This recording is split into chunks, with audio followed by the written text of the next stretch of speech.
100 మంది అజయ్ బాబులు కలిపినా ప్రవీణ్ పగడాల గారి జ్ఞానం ముందు సరిపోరు, నిలబడలేదు. హిందూ సహోదరులతో అయినా, ముస్లిం సహోదరులతో అయినా, క్రైస్తవ సహోదరులతో అయినా, అక్షరం ముఖ్య రాని వాడికి కూడా దేవుని వాక్యాన్ని అర్థమయ్యేలాగా చెప్పిన ఈ తరపు అపోస్తుడు ఆయన. అలాంటి వ్యక్తి అత్యంత కిరాతకంగా చనిపోయిన స్థితిలో మనకు కనబడ్డారు. ఇప్పుడే మనం ఒక నిర్ణయానికి రావడానికి వీల్లేదు. అయితే ఇది యాక్సిడెంట్ అనుకోవడానికి దానికి కొన్ని ఆధారాలు కావాలి. యాక్సిడెంట్ అనేది ఒకవేళ వాస్తవం అయితే ఆ ఏరియాలో ఉండే సీసీ ఫుటేజ్ లో వచ్చిన బండి పడేది కూడా తప్పనిసరిగా నమోదై ఉండాలి. ఒకటి. రెండోది, నిద్రమత్తులో ఈయన పడిపోయాడు అన్న మాట అవాస్తవం. ఏదో ఒక బండి కొట్టేసి వెళ్ళింది, లారీనో బస్సునో ట్రాక్టర్నో కొట్టెళ్ళిందంటారా? యాక్సిడెంట్ జరిగినటువంటి ఆ స్థలంలో అద్దం పెంకులు అలా పడిపోయి ఉండాలి, బండి డ్యామేజ్ అయి ఉండాలి. అట్లాంటి సంఘటన జరగల. మరి ఏ అవకాశం ఉంది అనంటే, ఒకవేళ పాస్టర్ గారే నిద్రమత్తులో పడిపోయారే అనుకుందాం కొంచెం సేపు. ఆయన తలకి లారీ ఎక్కినా పగిలిపోని హెల్మెట్ ఉంది. ఈ రోడ్డు మీద నుంచి పక్కనుండే కాలంలో పడ్డంత మాత్రాన పెదాలు పగలవు, వెనక తల తెగదు, మనిషి చచ్చిపోడు. అసలు ఇంపాసిబుల్. కావాలంటే ఆ హెల్మెట్ నాకు పెట్టి నన్ను పడేయండి అక్కడ, మీ అందరి ముందు నేను పడతాను. ఇప్పుడు అది అసలు అవకాశం లేదు. ఎందుకంటే ఆయన ఒక లోయ లోపల, ఆయన ఒక ఏమంటారు ఎత్తైన కొండ మీద నుంచి పడలా, జస్ట్ రోడ్డు పక్క నుంచి ఒక సౌటిగా పడ్డారు. ఎన్ని చూసినప్పుడు ఖచ్చితంగా దీని వెనక ఏదో కుట్ర జరిగింది అన్న ఆలోచన మనకు అర్థమవుతుంది. ఈ నెల రోజులుగా ఏం జరిగిందో మీ అందరికీ చెప్తాను. ప్రవీణ్ పగడాల గారు ఒక సామాజిక వర్గానికి సంబంధించినటువంటి ఒక వ్యక్తి గురించి మాట్లాడితే ఆయనతో క్షమాపణ చెప్పించారు కొంతమంది. మీ అందరికీ తెలుసు ఆ విషయం. దానికి సంబంధించి ఆయన క్షమాపణ చెప్పటమే కాదు, దయచేసి నన్ను ఇక వదిలిపెట్టండి అని బ్రతిమలాడినటువంటి మెసేజ్లు కూడా నా దగ్గర ఉన్నాయి. దానితో పాటు ఆయన ఏమన్నారు అంటే, వీళ్ళు నన్ను చంపేసేలాగే ఉన్నారు అని మాట్లాడారు. అయితే ఇక్కడ ఆలోచించాల్సిన విషయం ఏంటంటే, ఆ సామాజిక వర్గం వాళ్ళు ఏదైనా చేశారా అని అనుకోవడానికి ఇది పవిత్రమైన రంజాన్ మాసం. ప్రాణం పోయినా ఇంకొకరి మీద ఈ సమయంలో వాళ్ళు చేయవేరు.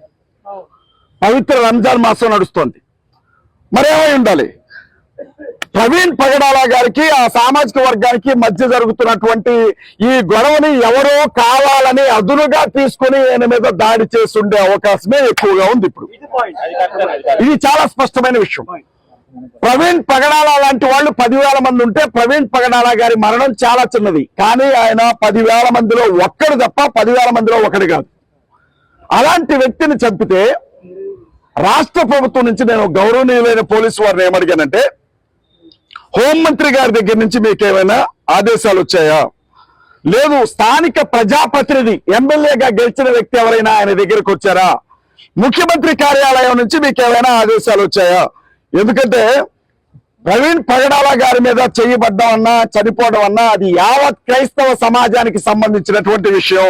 దీని వెనక ఏదైనా కొట్టుందా, మిమ్మల్ని ఎవరైనా బలవంతం చేస్తున్నారా అని నేను గౌరవనీయులైన పోలీస్ డిపార్ట్మెంట్ అడిగినప్పుడు, లేదండి మేము మా వంతుగా న్యాయబద్ధంగా చట్ట ప్రకారంగా ముందుకు ఈ విషయాన్ని తీసుకొని వెళతాం అని అన్నారు. అయితే ఇక్కడ మనం ఒకటి గుర్తుంచుకోవాలి, ముఖ్యమంత్రి వచ్చిన కేసు రాయాల్సింది ఎస్ఐ గారు, ముఖ్యమంత్రి వచ్చిన ఇన్వెస్టిగేషన్ చేయాల్సింది ఎస్ఐ గారు.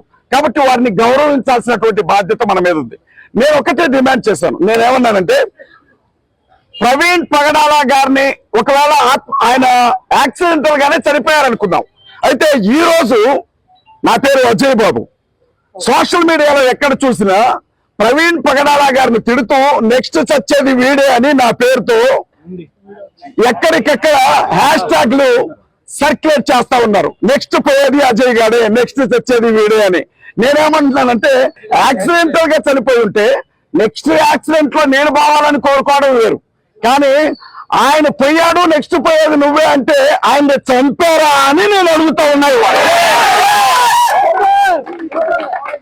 ఖచ్చితంగా ఈ విషయాలన్నీ బయటకు రావాలి.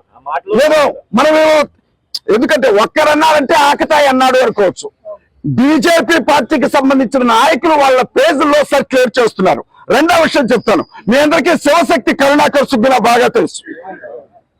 ప్రవీణ్ అన్న చనిపోయాడు అన్న విషయం ఇంకా క్రైస్తవులకు తెలియక ముందే పోలీస్ డిపార్ట్మెంట్ కి మాత్రమే సమాచారం అందిన వెంటనే అతను ఫేస్బుక్ లో ఒక కామెంట్ పెట్టాడు. ఏమనంటే, ప్రవీణ్ పగడాల చనిపోయాడంట కదా, ఎవడు చంపాడు, ఎందుకు చచ్చాడు అని. అసలు వారికి ఎవరు చెప్పాడు ఈ విషయం? క్రైస్తవ సమాజానికే తెలియదు ఈ విషయం. వారికి ఎవరు చెప్పారు? హైందవ శక్తి ప్రసాద్ అనే ఒక వ్యక్తి ఇంకొక కామెంట్ పెట్టాడు, నా దగ్గర ఉంది. అతనేమంటాడంటే, ఈయనేదో పగలబడిశాడని చెప్పి వీడిని మేము చంపి జైలుకి వెళ్తావా, వాడే చచ్చాడు యాక్సిడెంట్ అని హేళనగా మాట్లాడుతున్నాడు. ఇవాళ ఎంత చులకనైపోయింది క్రైస్తవుల జీవితం, ఒక్కసారి ఆలోచించండి. నేనేమన్నానంటే, మన ముందున్నది ఒకే ఒక్క ఆప్షన్. రేపు ఉదయం పూట 10 గంటలకి పంచనామా తర్వాత వారి కుటుంబ సభ్యుల ముందు పోస్ట్ మార్టం జరగబోతా ఉంది. నేను ఒకటే అడిగాను, సార్ అంత బలమైన హెల్మెట్ ఉండగా తలబగలడం అనేది జరిగే పని కాదు. నేను చాలా చూసాం, లారీ కింద పడ్డాడు కూడా హెల్మెట్ మీద నుంచి పోయి కూడా బతికాడు. ఆఫ్టర్ ఆల్ రోడ్డు మీద నుంచి పక్కన పడితే చచ్చిపోతాడా? కథ వేరే ఉంది, దయచేసి గమనించండి, మీకు సహకరిస్తామని చెప్పాను. నేను రేపొద్దున చట్టబద్ధంగా డాక్టర్లు నేను ఒకటే చెప్తా ఉన్నా, అందరికీ కుటుంబాలు ఉంటాయి. ఒత్తిళ్ళకి లోనే అబద్ధపు రిపోర్ట్లు ఇవ్వద్దని ఒక్కొక్కరి పాదాలు పట్టుకొని బతిలాడుతూ ఉన్నాను. ఏం జరిగిందో ఉన్నది ఉన్నట్లుగా చెప్పండి. ఒకవేళ అది యాక్సిడెంట్ అయితే 1 గంట సేపు ఏడ్చి వెళ్ళిపోతాం. కానీ అది ఒకవేళ హత్య అయి ఉంటే మాత్రం మీరు గమనించాలి, రాత్రి 11:30 సమయంలో చనిపోయినటువంటి వ్యక్తి 24 గంటల వరకు బిగుసుకుపోయే అవకాశం ఉండదు. శవం ఎప్పుడు కూడా గుర్తుపెట్టుకోండి. కానీ డెడ్ బాడీ బిగుసుకుపోయింది. నేనేమంటున్నా అంటే, మనిషి ఎక్కడే చచ్చిపోయాడా, ఎక్కడైనా చంపి చిత్రహింసలు పెట్టి తెచ్చి అక్కడ పడేశారా అనే విషయం తెలియాలి మాకు. ఆ ఒంటి మీద ఒకవేళ యాక్సిడెంట్ అయి ఉంటే బండికి ఏ దెబ్బలు లేవు, ఒంటి మీద ఏ గాయాలు లేవు. సహజంగా యాక్సిడెంట్ అయితే ఒంటి మీద ఉన్న షర్ట్లు గిట్లు మొత్తం కూడా చిరిగిపోతాయి. ఒక్క మూతి పగిలిపోయింది తప్ప, ఎలా ఉంది అది? రాళ్లతో కొట్టినట్టు, కర్రతో కొట్టినట్టు, కట్ చేసినట్టు విడిపోయింది తప్ప వేరే దారి లేదు.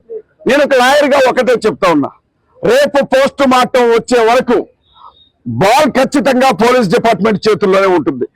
పోస్ట్ మార్టం రిపోర్ట్ న్యాయబద్ధంగా వచ్చిందో లేదో చూద్దాం, అంతవరకు ఓపిక పడదాం. ప్రవీణ్ పగడాల గారు వేరే కుటుంబ సభ్యుడు అనుకోవద్దు, అది నువ్వే కావచ్చు, రేపొద్దున అది నేనే కావచ్చు.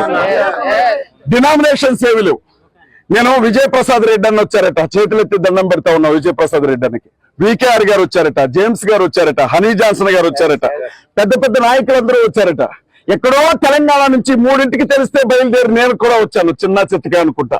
ఎందుకంటున్నానంటే, మన పద్ధతులు వేరు కావచ్చు, మన డినామినేషన్లు వేరు కావచ్చు, మనకు అభిప్రాయ భేదాలు ఉండొచ్చు, కానీ క్రైస్తవుడికి కష్టం వచ్చిందంటే మాత్రం మనందరం ఒకటే. పార్టీ మీద నిలబడాలి మనం. దాన్ని బట్టి కార్యాచరణ పెద్దలందరూ నిర్ణయిస్తారు. ఇది ఆంధ్ర, ఈ ప్రాంతానికి పెద్ద పెద్ద నాయకులు ఉన్నారు. మీరే నిర్ణయం తీసుకున్నా ఆ నిర్ణయానికి కట్టుబడి క్రిస్టియన్, ముస్లిం, దళిత డిఫెన్స్ ఫోర్స్ మీకు అండగా నిలబడుతుంది. ఒకవేళ జైలుకి వెళ్ళాల్సి వస్తే మీ అందరికంటే ముందు నేను వెళ్ళి కూర్చుంటాను, మీకు వాగ్దానం చేస్తున్నాను. అరే ఈ రోజు చేస్తే రేపటికి 2 నాకు ఎంతటితో బరాబరది పెద్ద విషయం కాదు. నేను చెప్తున్నాను, కొంచెం ఓపిక పట్టండి. పోస్ట్ మార్టం అయితేనే తప్ప విషయాలు బయటికి రావు. ఎన్నో అపోహలు ఉన్నాయి. పోలీసు వారు చాలా స్పష్టంగా చెప్పారు, ప్రొవోక్ చేసేలాగా ఎవరు మాట్లాడినా కేసు పెడతా ఉన్నారు. న్యాయమే కదా. అల్లర్లు జరగకుండా కాపాడుకోవాల్సిన బాధ్యత పోలీస్ డిపార్ట్మెంట్ మీదే ఉంది.